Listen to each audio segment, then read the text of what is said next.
Yuk main boneka tangan sama aku. Ikutan dong. Ayo.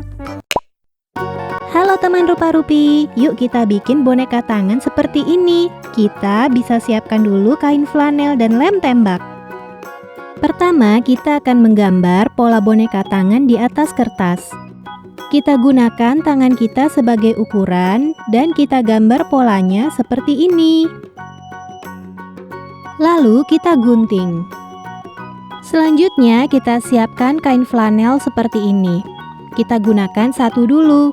Kain flanel ini kita lipat dua. Lalu pasangkan pola kertas yang tadi kita sudah buat dan kita gunting mengikuti pola.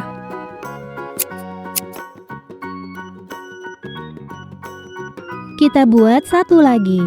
Tapi untuk yang kedua ini kita potong dua. Sekarang kita punya potongan kain flanel seperti ini. Potongan A kita tempelkan di bagian atas dengan lem tembak.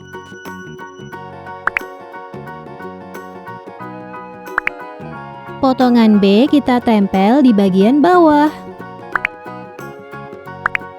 Nah, kita sudah membuat bagian dasar dari boneka tangan kita seperti ini.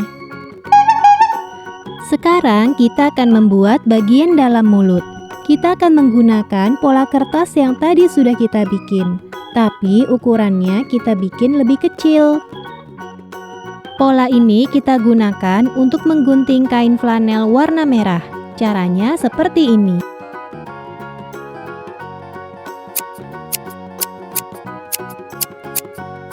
Kita sudah menggunting kain flanel merah seperti ini. Ini kita tempelkan di kepala boneka tangan yang sebelumnya sudah kita bikin. Hasilnya seperti ini.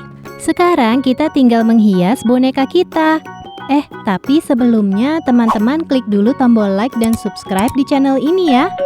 Nah, kita tempelkan telinga, mata, hidung, dan kumis. Boneka tangan kucing kita sudah jadi. Teman-teman juga bisa membentuk binatang atau karakter yang lain, seperti si sapi atau si singa.